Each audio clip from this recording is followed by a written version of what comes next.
Mr. President of the General Assembly, Excellencies, ladies and gentlemen, just 9 days ago, many of the world's challenges coalesced in an awful hellscape. Thousands of people in Derna, Libya, lost their lives in epic, unprecedented flooding. They were victims many times over, victims of years of conflict, victims of climate chaos, victims of leaders, near and far, who failed to find a way to peace.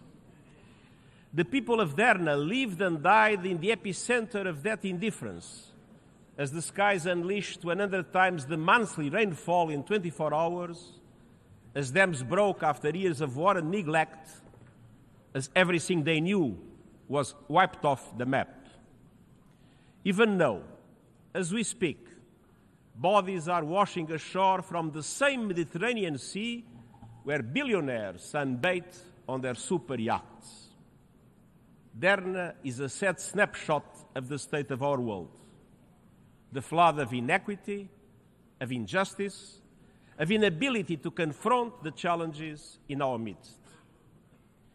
Excellencies, our world is becoming unhinged. Geopolitical tensions are rising. Global challenges are mounting. And we seem incapable of coming together to respond. We confront a host of existential threats, from the climate crisis to disruptive technologies, and we do so at a time of chaotic transition. For much of the Cold War, international relations were largely seen through the prism of two superpowers. Then came a short period of unipolarity.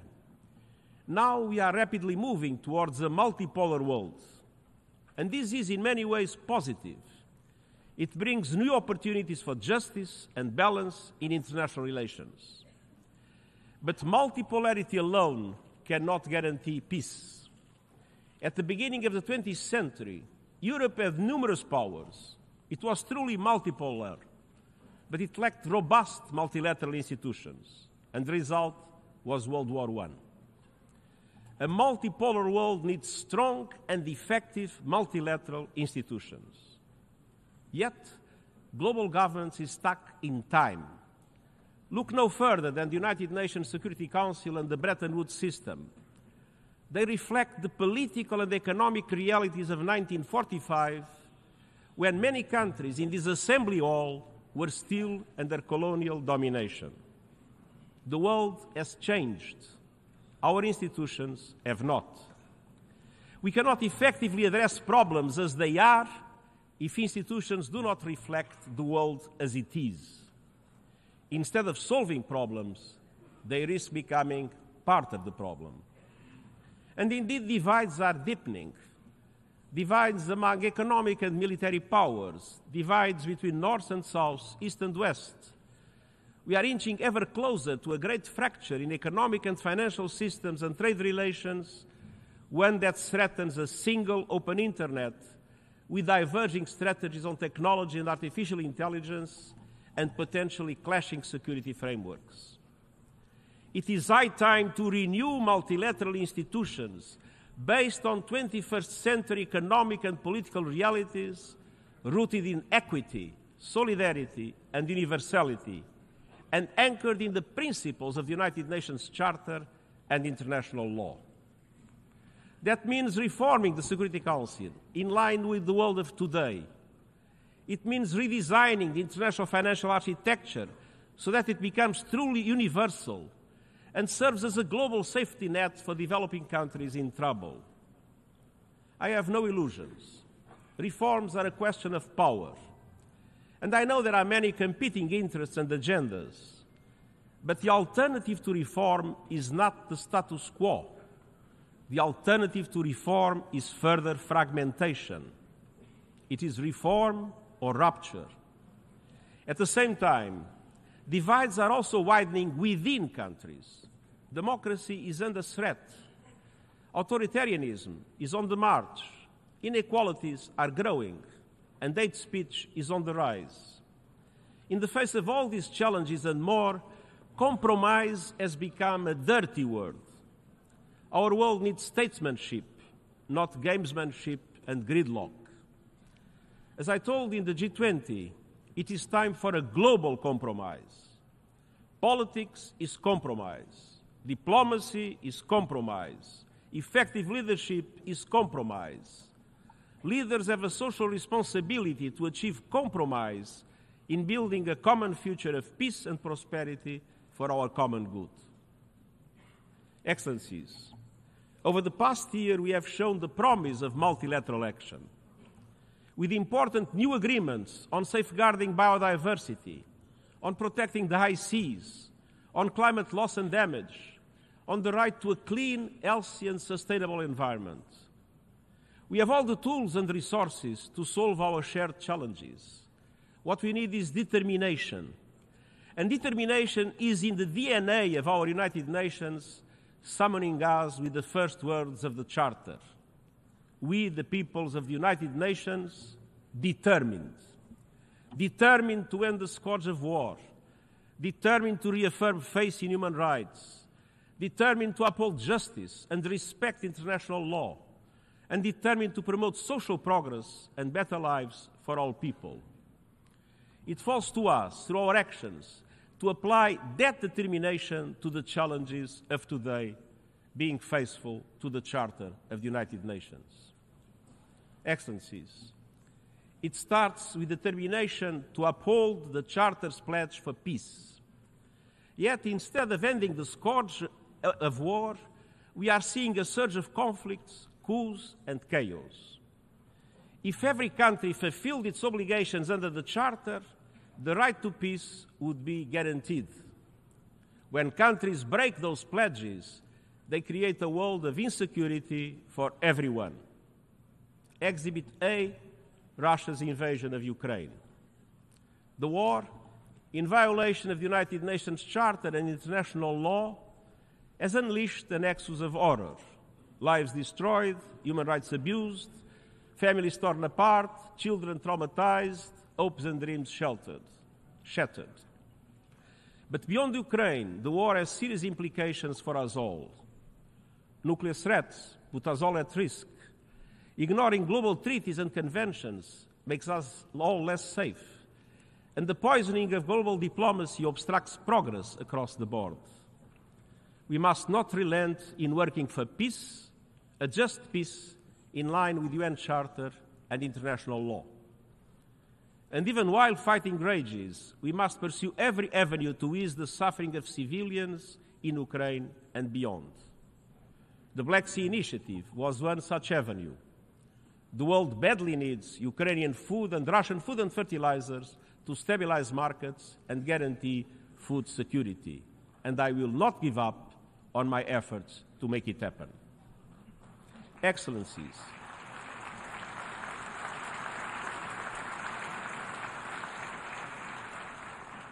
Excellencies, around the globe, old tensions fester while new risks emerge.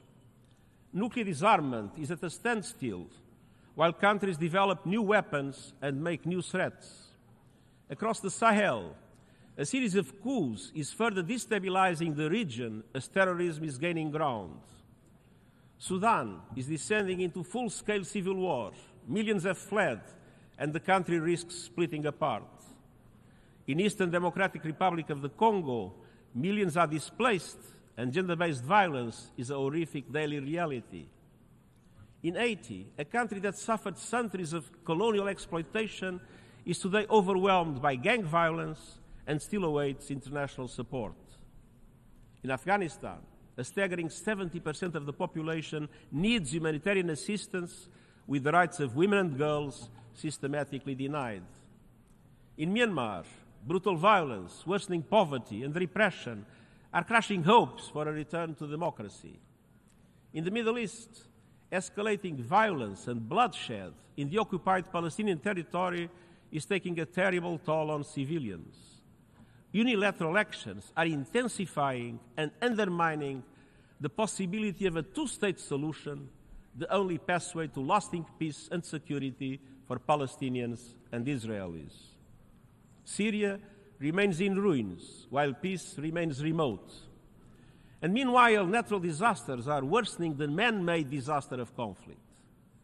In the face of this mounting crisis, the global humanitarian system is on the verge of collapse. Needs are rising and funding is drying up. Our humanitarian operations are being forced to make massive cuts. But if we don't feed the hungry, we are feeding conflict. And I urge all countries to step up and to fund fully our global humanitarian appeal. Excellencies, the peace and security architecture is under unprecedented strain. That is why, in the context of the preparations for the Summit of the Future, we put forward ideas for the consideration of member states for a new agenda for peace based on the Charter and international law. It provides a unifying vision to address existing and new threats for a world in transition, calling on states to recommit to hold free from nuclear weapons and to end the erosion of the nuclear disarmament and arms control regime, bolstering prevention at the global level by maximizing the capacity and convening power of the UN and our good offices to bridge geopolitical divides, bolstering prevention at the national level by linking actions for peace with progress on the Sustainable Development Goals, putting women's leadership and participation at the center of decision-making, and committing to the eradication of all forms of violence against women, calling for a broad-based reflection on peacekeeping and make it nimbler and more adaptable with forward-looking transition and exit strategies from the start, and supporting peace enforcement action by regional organizations, notably the African Union, with Security Council clear mandates and predictable funding. Determination for peace also requires new governance frameworks for emerging threats, from artificial intelligence to lethal autonomous weapons that function without human control. Excellencies, peace is inextricably linked to sustainable development. We see a familiar pattern around the world. The closer a country is to conflict, the further is far from the Sustainable Development Goals. The Charter calls on us to be determined in promoting social progress. In 21st century terms, that means achieving the Sustainable Development Goals. Yet inequality defines our time. From cities where skyscrapers tower over slums, to countries that are forced to choose between serving their people or serving their debts. Today, Africa spends more on debt interest than on health care. Yesterday's SDG Summit was about a global rescue plan to scale up support from billions to trillions. And Excellencies, the international financial architecture remains dysfunctional, outdated, and unjust. And the deep reforms that are needed won't happen overnight, but we can take determined steps now to help countries where the crises such as the COVID-19 pandemic have dramatically impacted. By urgently advancing the SDG stimulus of $500 billion per year and relieving the financial burden on developing and emerging economies. By scaling up development and climate finance, increasing the capital base and changing the business model of multilateral development banks, by ensuring effective debt relief mechanisms and channeling emergency financial support towards those in greatest needs. Excellencies, we must be determined to tackle the most immediate threat to our future, our overheating planet. Climate change is not just a change in the weather. Climate change is changing life on our planet. It is affecting every aspect of our work. It is killing people and devastating communities. Around the world, we see not only accelerating temperatures, we see an acceleration in sea levels rising, glaciers receding, deadly diseases spreading, the extinction of species, and cities under threat. And this is only the beginning. We have just survived the hottest days, the hottest months, and the hottest summer on the books. Behind every broken record are broken economies, broken lives, and whole nations at the breaking point. Every continent, every region, and every country is feeling the heat. But I'm not sure all leaders are feeling that heat. Actions are falling abysmally short. There is still time to keep rising temperatures within the 1.5-degree limits of the Paris Agreement, but that requires drastic steps now to cut greenhouse gas emissions and to ensure climate justice for those who did least to cause the crisis but are paying the highest price. We have the receipts. G20 countries are responsible for 80% of greenhouse emissions. They must lead. They must break their addiction to fossil fuels, stop new coal, and indeed the International Energy Agency's findings that new oil and gas licensing by them is incompatible with keeping the 1.5-degree limit alive. To stand a fighting chance of limiting global temperature rise, we must phase out coal, oil and gas in a fair and equitable way and massively boost renewables. This is the only path to affordable, renewable energy for all. And unfortunately, many still in Africa, mainly in Africa, still lack electricity. So the fossil fuel age has failed. If fossil fuel companies want to be part of the solution, they must lead the transition to renewable energy. No more dirty production, no more fake solutions, no more bankrolling climate denial. I have laid out a climate solidarity pact in which all big emitters are asked to make extra efforts to cut emissions, and wealthier countries support emerging economies with finance and technology to do so. For example, Africa has 60% of the world's solar capacity, but just 2% of renewable investments. And I've also put forward an acceleration agenda to supercharge these efforts. Developed countries must reach net zero as close as possible to 2040, and emerging economies as close as possible to 2050, in line with common but differentiated responsibilities. And immediate steps include an end to coal by 2030 for OECD countries and 2040 for the rest of the world. An end to fossil fuel subsidies and the price on carbon. Developed countries must also finally deliver $100 billion for developing country climate action, as promised, double adaptation finance by 2025, as promised, and replenish the Green Climate Fund, as promised. And all countries must work to operationalize the Loss and Damage Fund this year and ensure universal early warning coverage by 2027. Tomorrow, I will welcome credible first movers and doers to our Climate Ambition Summit. And COP28 is around the corner. Climate chaos is breaking new records, but we cannot afford the same old broken record of scapegoating and waiting for others to move first. And to all those working, marching, and championing real climate action, I want you to know that you are on the right side of history and that I am with you. I won't give up this fight of our lives. Excellences. Excellencies.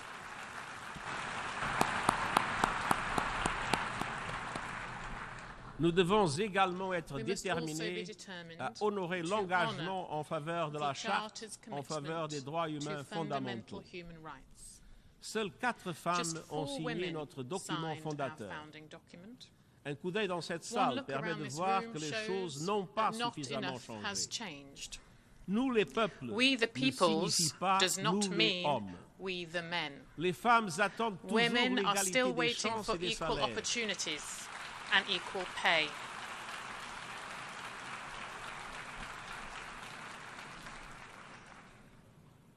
Les femmes attendent toujours l'égalité des chances et des salaires, l'égalité devant la loi, la pleine valorisation de leur travail et la prise en compte de leurs opinions. À travers le monde, les droits des femmes, y compris les droits sexuels et reproductifs, sont réduits, voire supprimés, leur liberté restreinte. Dans certains pays, les femmes et les filles sont punies parce qu'elles portent trop de vêtements, dans d'autres parce qu'elles n'en portent pas assez. Grâce aux générations de Thanks to militantes des generations droits of des women's femmes, rights les temps changent. activists, times are Des changing. terrains de sport aux From écoles, en sports passant par les fields to places publiques, schools and public les squares, filles et les femmes girls défient and le women are patriarcat challenging et the triomphent. patriarchy and Je suis winning. à leur côté. I stand with J'ai them. pris mes fonctions en I m'engageant à entered this garantir office la with a parité commitment to homme-femme au sein des ensure Nations gender Unies. parity at the Nous y UN. sommes parvenus aux échelons supérieurs We have et achieved sommes that en at bonne senior voie levels pour and are on le track to faire do à so travers l'ensemble du across système des Nations the Unies. UN system. Car l'égalité des genres Because gender n'est pas un equality is problème. not the problem. L'égalité des genres Gender est la equality is solution. the solution. L'égalité, ce n'est pas It une is not a faveur faite favor aux to femmes, women. mais une condition It is a fondamentale fundamental pour assurer un meilleur condition to avenir ensuring a pour better tous. future for all. Excellence, Excellencies, nous devons être we déterminés à must be répondre à determined l'appel à to l'action answer pour the placer call to les droits action, to humains put au cœur human de notre rights at the travail. heart of our work. 75 ans après la 75 years Déclaration after the universelle des Universal droits de Declaration l'homme, of Human Rights, d'énormes progrès ont été there has been accomplis sur enormous certains progress sujets. in some areas, Qu'il s'agisse de mettre from fin à la ending colonisation, de la colonization and ségrégation segregation ou de garantir le droit to de vote des ensuring femmes. women's voting rights. Mais nous n'avons pas But we atteint les have droits not achieved fondamentaux pour basic tous. rights for all. Quand 1,2 When milliard de 1.2 personnes vivent billion encore dans people l'extrême still live in pauvreté acute et poverty que la faim atteint des hunger niveaux is at levels not inégalés seen depuis since 2005. 2005. Quand la discrimination When fondée sur la discrimination on couleur de racial peau et and l'origine ethnique ethnic grounds est parfaitement is légale dans perfectly bien des legal pays, in many countries. quand des personnes doivent When risquer people la must mort risk pour death chercher une to vie seek a meilleure, better life.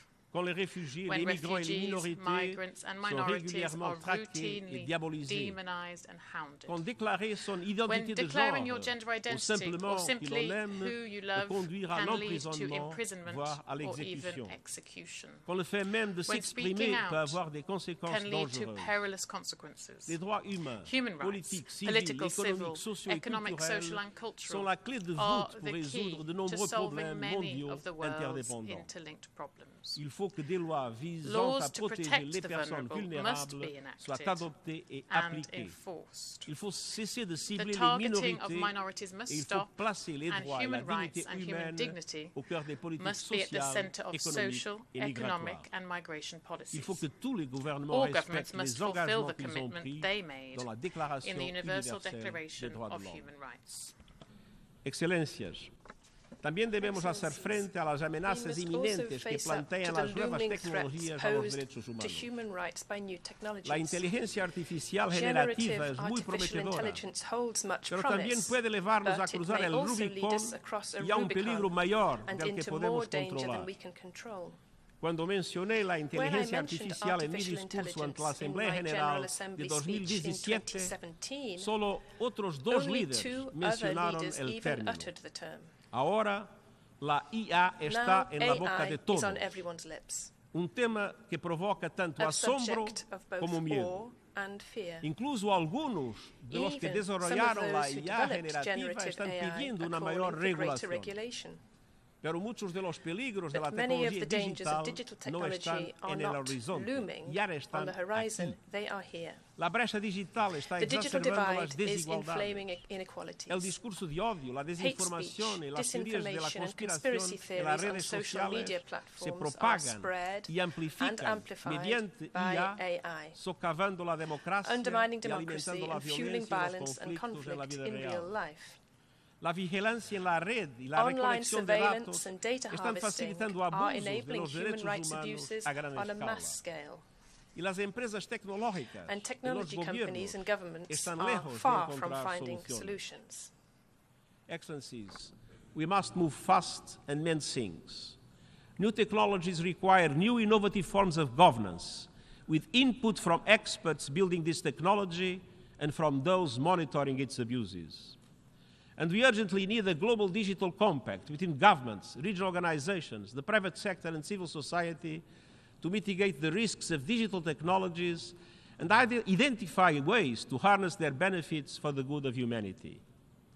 Some have called for consideration of a new global entity on AI that could provide a source of information and expertise for member states. There are many different models, inspired by such examples as the International Atomic Energy Agency, the International Civil Aviation Organization, or the Intergovernmental Panel on Climate Change. And the UN stands ready to host the global and inclusive discussions that are needed, depending on the decisions of member states. To help advance the search for concrete governance solutions, I will appoint this month a high-level advisory body on artificial intelligence, which will provide recommendations by the end of this year. And next year's Summit of the Future is a once-in-a-generation opportunity for progress to deal with these new threats in line with the vision of the UN Charter. Member States will decide how to move forward on the new agenda for peace, the Global Digital Compact, reforms to the international financial architecture, and many other proposals to address challenges and bring greater justice and equity to global governance. Excellencies, the United Nations was created precisely for moments like these, moments of maximum danger and minimum agreement. We can and must use our tools in flexible and creative ways.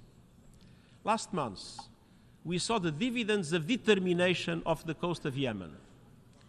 Carrying 1 million barrels of oil, the decaying FSO Safar supertanker was a ticking time bomb, a looming ecological disaster in the Red Sea. But no one offered to solve the problem. So the United Nations stepped in and brought the world together. We mobilized resources, assembled the experts, navigated difficult negotiations and built trust. We have more work ahead and more resources are needed. But last month, the oil was successfully transferred from the Safar. This UN-led action saved the Red Sea. When no one else could or would, UN determination got the job done. Despite our long list of global challenges, that same spirit of determination can guide us forward. Let us be determined to heal divisions and forge peace, determined to uphold the dignity and worth of every person, determined to realize the Sustainable Development Goals and effectively leave no one behind, determined to reform multilateralism for the 21st century and come together for the common good. And I thank you.